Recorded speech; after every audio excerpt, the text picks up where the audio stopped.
Welcome to Context 101. Please subscribe and hit the bell icon for more breaking updates. The global automotive industry, once a model of stability, now faces unprecedented turmoil. Aggressive tariffs from the Trump administration have upended decades of international cooperation, forcing automakers to rethink everything. At the center are Toyota and Honda, Japanese giants whose U.S. strategies are being tested like never before. This isn't just about cars or profits. It's about jobs, prices, and the future of global trade. Once celebrated as major U.S. investors, Toyota and Honda now find themselves navigating a protectionist storm. Their response will shape the industry, affecting consumers, workers, and the global economy. As we dive in, we'll see how political decisions ripple through every level of the automotive world. The trade war didn't erupt overnight. It was the result of years of mounting tensions, economic grievances, and political promises. The seeds were planted long before the first tariffs were announced, as the U.S. grew increasingly frustrated with what it saw as unfair trade practices by its global competitors. When the Trump administration finally pulled the trigger, it wasn't a rash move. It was a calculated escalation, designed to send a message to the world that the U.S. was ready to rewrite the rules of global commerce. In early 2025, the Trump administration launched sweeping tariffs, shaking the foundations of international trade. The world watched as the U.S. imposed new barriers, upending decades of economic policy. First came a 25% tariff on steel and aluminum, targeting industries seen as vital to national security and American manufacturing. Then, a 20% tariff on a wide range of Chinese imports followed, affecting everything from electronics to everyday household goods. The impact rippled through global supply chains, and in a move that stunned the auto industry, a staggering 27.5% tariff was slapped on Japanese cars, sending shockwaves through both American dealerships and foreign automakers. The goal: to protect American jobs, revive domestic manufacturing, and force global companies to build more within U.S. borders. It was a bold gamble, one that promised to reshape the auto industry. But for automakers, who plan years in advance, the sudden changes brought chaos. Costs soared overnight, supply chains buckled under the pressure, and uncertainty reigned as companies scrambled to adapt to the new rules. Even a July 2025 U.S.-Japan agreement to lower tariffs to 15% remains in limbo, as negotiations dragged on and both sides struggled to find common ground. The uncertainty left businesses hesitant to invest or expand. Meanwhile, a 100% tariff on some semiconductors made car production even pricier, compounding the industry's woes. Critical components became scarce, and production lines slowed to a crawl. By late 2025, the industry was in crisis mode. Layoffs mounted, factories idled, and workers faced an uncertain future as the effects of the trade war rippled across the country. Companies like Toyota and Honda, with deep roots in America, were forced to make tough choices about their future. Some considered shifting production, others weighed scaling back operations or even leaving the U.S. market altogether. The new reality was clear: adapt quickly, or risk losing their grip on the world's most important auto market. For many, survival meant reinventing their business models and rethinking global strategies. The trade war's legacy is a landscape forever changed, one where the rules of the game have shifted, and the future remains uncertain for automakers, workers, and consumers alike. By January 2026, a new proposal emerges, a lifeline for automakers with deep U.S. roots. After months of uncertainty and tense negotiations, the American automotive landscape is at a crossroads. Domestic manufacturers and foreign automakers with significant U.S. operations have been searching for stability amid shifting trade policies and global competition. The Trump administration now offers extended tariff relief for companies building cars and engines in America. This move is designed to encourage long-term investment and job creation within the United States, signaling a renewed commitment to strengthening the domestic auto industry. The plan stretches the import offset from 2 to 5 years, giving automakers more time to adjust their supply chains and manufacturing strategies. Companies that invest in U.S. manufacturing facilities stand to benefit the most, as the policy rewards those who commit to building and innovating on American soil. For Toyota and Honda, this means a chance to offset costs and double down on American production. These companies, already employing thousands of American workers, now have a stronger incentive to expand their U.S. operations and deepen their ties to local communities. The proposal even considers engine plants, not just assembly lines, as qualifying investments. This broader definition opens the door for more companies to participate, potentially revitalizing parts of the supply chain that have struggled in recent years. Wall Street reacts with optimism. Stocks jump as the industry glimpses a path forward. Investors see the proposal as a stabilizing force, reducing uncertainty and providing a clearer roadmap for future growth in the American auto sector.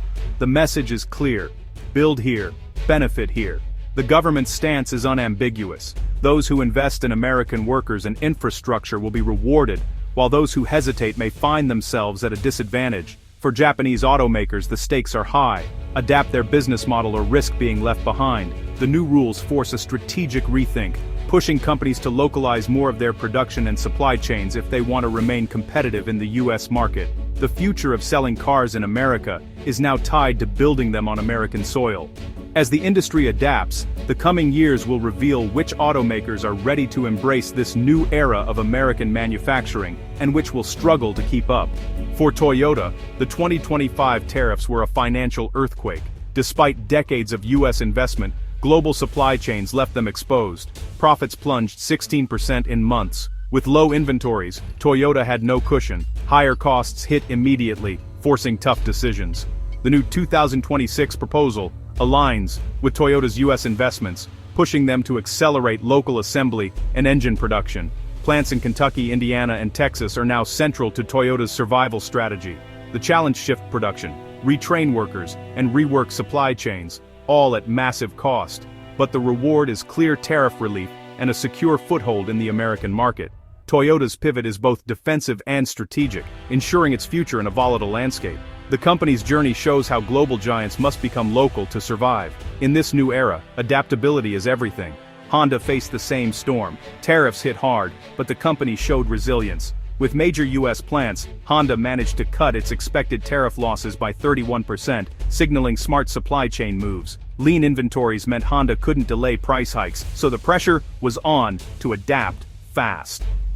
The 2026 relief plan now incentivizes Honda to expand US assembly and engine production. More investment in Ohio, Alabama, and Indiana is on the horizon. The gambles spend big now to secure a future in America's vital market. For Honda, deepening its US footprint is no longer optional, it's survival. The company's next moves will define its place in the new auto order.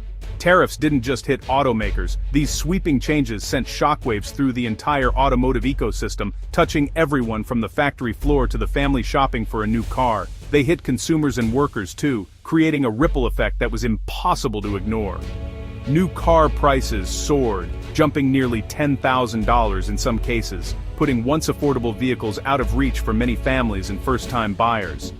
As costs rippled through the market, sticker shock became the new normal, and customers found themselves rethinking their options. Dealers raised prices on existing inventory, trying to stay ahead of the next wave of cost increases. Knowing replacements would be pricier, many dealers scrambled to adjust, sometimes overnight, to keep their businesses afloat. Companies with high pre-tariff stock, like Ford and Mazda, gained a temporary edge. Their lots were full, and they could offer cars at yesterday's prices, at least for a little while. For a brief moment, these brands saw a surge in interest as buyers rushed to lock in deals before prices climbed even higher. But Toyota and Honda felt the pain immediately, with their showrooms growing quieter as their models became unaffordable almost overnight. Some models vanished from showrooms, priced out by tariffs, leaving empty spaces where popular cars once stood. The impact on jobs was mixed. Higher costs, squeezed profits, and uncertainty loomed over every paycheck. Layoffs became a real threat, even at US automakers, as companies struggled to balance their books.